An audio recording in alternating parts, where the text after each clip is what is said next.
O nosso tema hoje é glutonaria ou fome voraz.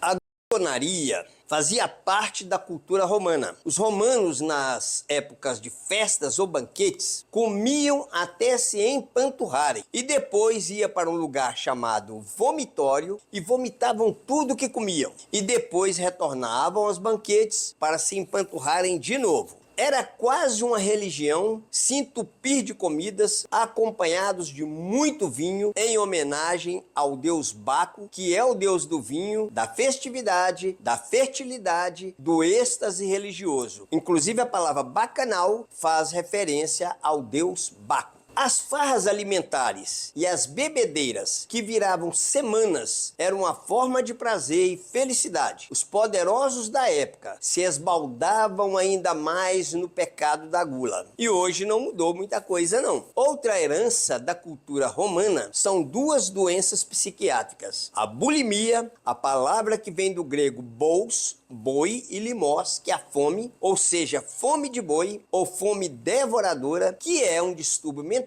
no qual a pessoa come até se empaturrar e depois, assim como os romanos, vai provocar vômitos, a fim de se livrar do excesso de alimentos ingeridos. Interessante é que estes hábitos de comer muito levavam as pessoas a taxar qualquer um que participasse de banquetes de glutão.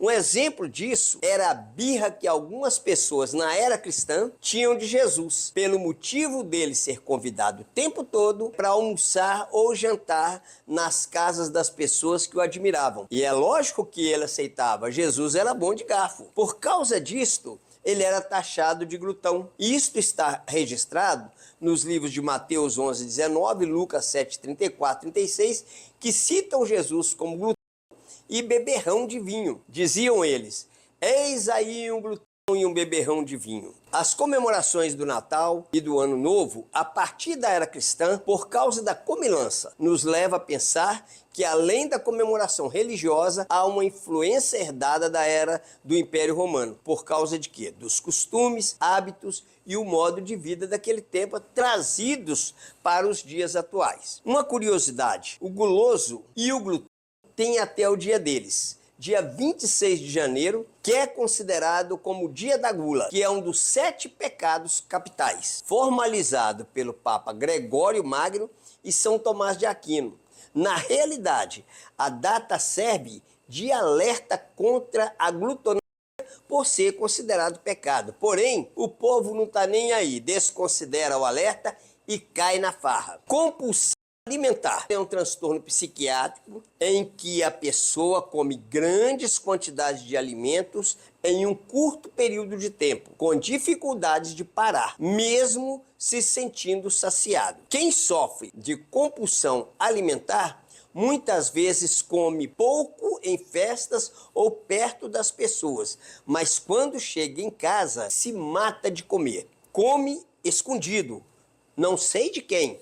Chega a comer os alimentos do jeito que estão, quentes, frios, gelados, congelados. A ansiedade, a depressão ou baixa autoestima sempre fazem parte da vida de quem sofre de compulsão alimentar. Estudos mostram que esse comportamento é uma forma de lidar com sentimentos recalcados, como raivas, tristezas, ansiedade e estresse. É como se a pessoa usasse a comida para preencher o vazio. O quadro vai se repetindo no mínimo uma vez por semana, por pelo menos 3 vezes. Daí o diagnóstico certeiro da compulsão. Após o episódio da compulsão alimentar, a pessoa fica para baixo, se sente mal, sente-se culpada e envergonhada. A compulsão alimentar tem cura. O tratamento pode ser feito por meio de sessões de análises, mais acompanhamento nutricional, exercícios físicos e terapia medicamentosa indicada pelo médico, que na maioria das vezes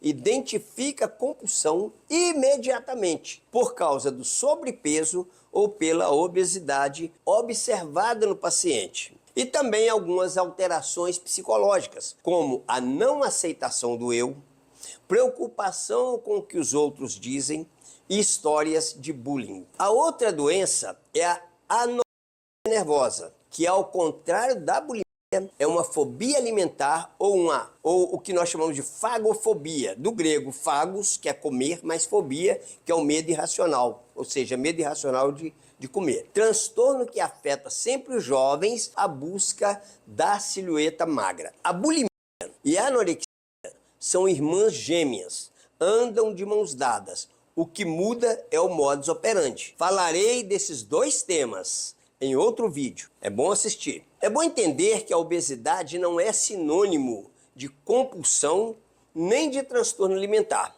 Obesidade é acúmulo de gordura no corpo. Nem sempre o obeso tem que ter compulsão alimentar, mas isto também não isenta a pessoa obesa de se cuidar, ter uma boa alimentação, fazer dietas, controlar bem o peso.